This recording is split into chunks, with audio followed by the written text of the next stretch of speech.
नमस्कार, स्वागत है आप सभी लोगों का मालवी एकेडमी के इस ऑनलाइन लर्निंग प्लेटफॉर्म पे। सीयूईटी एग्जाम के कंप्लीट होने के बाद दो सबसे महत्वपूर्ण बातें होती हैं, एक उसका रिजल्ट और एक उसके बाद उसकी काउंसलिंग और एडमिशन प्रोसेस अलग अलग यूनिवर्सिटीज में। तो सबसे पहली चीज, अभी तक तो सीयूईटी का एग्जाम भी पूरी तरीके से खत्म नहीं हुआ है। एक तो अभी तो जो इन्होंने दिल्ली सेंटर का जो पोस्टपोन किया था 29 मई के लिए, कानपुर के सेंटर को जो इन्होंने कैंसिल करके 29 मई को पोस्टपोन किया है, तो ये तो अभी पेपर सी पहली बात तो 29 मई तक के बाकी हैं। और बाकी के जो सेंटर्स के इन्होंने यहाँ पर पेपर को खराब किया है, उनके लिए अभी तक इन्होंने कोई डिसीजन भी नहीं दिया है कि ये क्या करने वाले हैं। तो अभी हम ये नहीं कह सकते कि पूरी तरीके से पेपर को कंप्लीट किया जा चुका है, पेपर अभी कंप्लीट होना बाकी है। इसके बाद बात आती है यहाँ पर इसके रिजल्ट की, किसका रिजल्ट कब तक आएगा। तो 30 जून की डेट जो है वो अभी आपके इंफॉर्मेशन बुलेटिन में दी गई है। बाकी हम लोग को वेट करना पड़ेगा कि कब तक यहाँ पर जो है आपका रिजल्ट जो है वो आएगा। सबसे पहले तो आपके आंसर किया आएगा, फिर आपका यहाँ पर रिजल्ट आएगा। रिजल्ट आने के बाद अगला प्रोसेस ये होता है कि हमको बीएचयू में जाना है, हमको डीयू में जाना है, तो उसके लिए हम क्या काउंसलिंग प्रोसेस होगा, क्या एडमिशन प्रोसेस होगा, वो फिर जानना हम चाहते हैं। इस समय एक प्रश्न बड़ा चल रहा है कि सर डीयू का जो CSAS पोर्टल है, मतलब उनके जो काउंसलिंग वाला पोर्टल है, क्या वो ओपन होने वाला है? उसके लिए अभी से ही रजिस्ट्रेशन करना है। तो पहली चीज तो अभी तक डीयू का CSAS पोर्टल ओपन नहीं हुआ है, और दूसरी चीज डीयू का एडमिशन CSAS पोर्टल के थ्रू ही होगा, ये भी अभी कोई कंफर्म यहां पर बात नहीं है। पिछले साल तक ऐसा ही होता आया है, लेकिन इस साल भी ऐसा होगा, इस बात का कोई कंफर्मेशन नहीं है। उसके पीछे रीजन क्या है? उसके पीछे रीजन ये है, यूजीसी जो है वो इस बार से प्लान कर रहा है कॉमन काउंसलिंग की।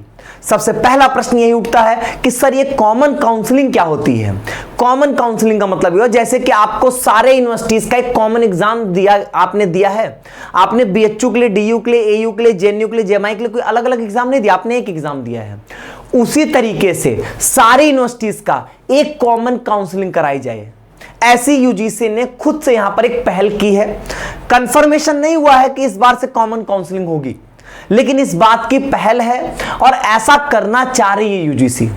कर ले जाती है तो बहुत बढ़िया होगा, क्योंकि बात ऐसा है कि अभी क्या क्या प्रोसेस है पहले वो मैं बता दूं। अभी तक जो रहा है पिछले साल तक कि आपका रिजल्ट आ जाता है, एनटीए का काम यहीं पे खत्म हो जाता है, उसके बाद आपको हर एक यूनिवर्सिटी के लिए सेपरेटली अप्लाई करना पड़ता है। अब हर एक यूनिवर्सिटी के लिए आप अप्लाई करते हो, हर एक यूनिवर्सिटी के लिए आप फीस सबमिट करते हो, आपको ध्यान देना पड़ता है किसकी कब एप्लीकेशन फॉर्म आ रही है, फिर उन सब में आपको सेपरेट अप्लाई करना बहुत बर्डन का काम है। कोई अगर 20 यूनिवर्सिटी में अप्लाई कर लिया, समझ लीजिए कि उसके लिए बहुत बड़ा बर्डन है, बहुत बड़ा बर्डन है वो। तो ये सारे बर्डन जो होंगे वो यहां पर खत्म होने वाले होंगे कॉमन काउंसलिंग के तहत। कॉमन काउंसलिंग में आपको एक ही तरीके से आप काउंसलिंग कराओगे, मतलब एक सिंगल विंडो, एक सिंगल प्लेटफॉर्म होगा जहां से आप अपनी काउंसलिंग करवा रहे होगे सभी यूनिवर्सिटीज के लिए। अब इसमें क्या अपडेट्स है वो मैं बता दूं।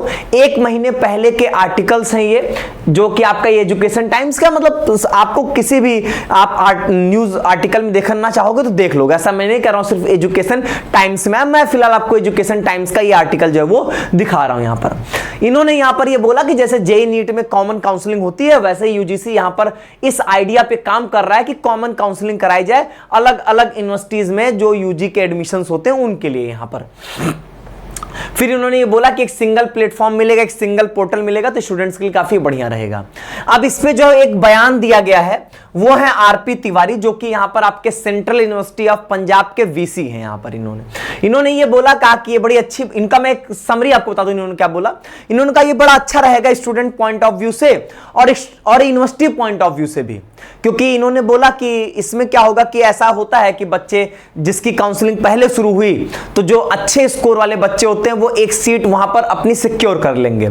अब जैसे उनको दूसरी यूनिवर्सिटी का काउंसलिंग देर से शुरू हुआ, अब सीट उनको उनमें लेना था तो उसमें ले लेते हैं, पुराने वाली सीट को छोड़ देते हैं। तो जो यूनिवर्सिटी जो पहले शुरू की थी उसको फिर से अपनी काउंसलिंग प्रोसेस को करना पड़ता है। तो उसमें क्या होता है, रिसोर्सेज के वेस्टेज होते हैं और काफी बर्डन वहां पे हो जाता है यूनिवर्सिटी के लिए भी। और फिर इन्होंने बोला कि स्टूडेंट के लिए भी इसी तरीके से दिक्कत होती है कि उनको कपल ऑफ इंस्टीट्यूशंस में अप्लाई करना पड़ता है, फिर उसके लिए फी पे करना पड़ता है। जब सिंगल प्लेटफॉर्म हो जाएगा तो एक ही बार स्टूडेंट्स को पे करना होगा और ये बहुत बढ़िया बात होगी। इन्होंने एक बहुत अच्छी बात बोला, इन्होंने कहा कि आप एग्जाम तो कॉमन करा रहे हो और एग्जाम कॉमन करा के बच्चों को हर एक यूनिवर्सिटी में फिर से अप्लाई करना पड़ जाए तो ये फिर कॉमन जो इनका जो बेसिक कॉन्सेप्ट था इस CUET को लाने का वो था कि सब कुछ कॉमन रहे, ऐसा रहे कि सारे यूनिवर्सिटीज के लिए जो बच्चे अलग अलग मारामारी करते हैं वो ना करना पड़े।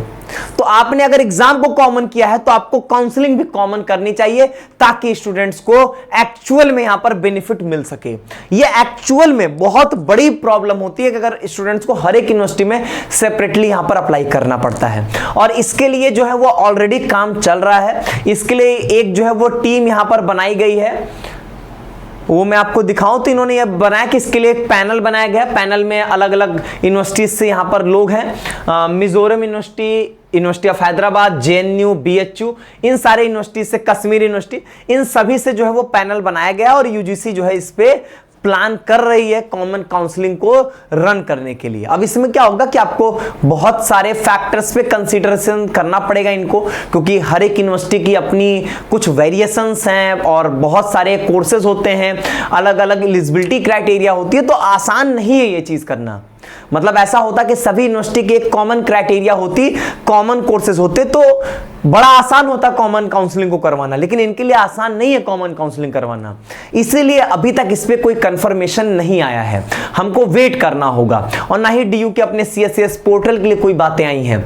तो इसीलिए अभी आप पैनिक नहीं कर रहे होंगे, ना ही कुछ सोचेंगे, अभी आप बस केवल वेट करेंगे जब तक कुछ भी ऑफिशियल नहीं आता है। तब तक आप बिल्कुल भी पैनिक ना करें और ना ही किसी चीज को लेकर परेशान हो। जैसे ही कुछ भी चीजें ऑफिशियल आएंगी आपको इन्फॉर्म किया जाएगा और सारी चीजें आपको यहां पर विस्तार रूप से समझाई और बताई जाएंगी। अगर कॉमन काउंसलिंग हुआ तब भी आपको सारी चीजें बताई समझाई जाएंगी। अगर मान लीजिए कि आपके इंडिविजुअल यूनिवर्सिटीज की काउंसलिंग होती है तब तो आपको अच्छे से सब कुछ यहां पर बताया और समझाया ही जाएगा और फिर आपको परेशान नहीं होना किस यूनिवर्सिटी का कब आया कब गया, वो सारी चीजें हमारी तरफ से आपको इन्फॉर्म की जाएंगी। ठीक है, चलिए आज की वीडियो में बस इतना ही। बाकी के अपडेट्स के लिए चैनल से जुड़े रहें। बहुत बहुत धन्यवाद।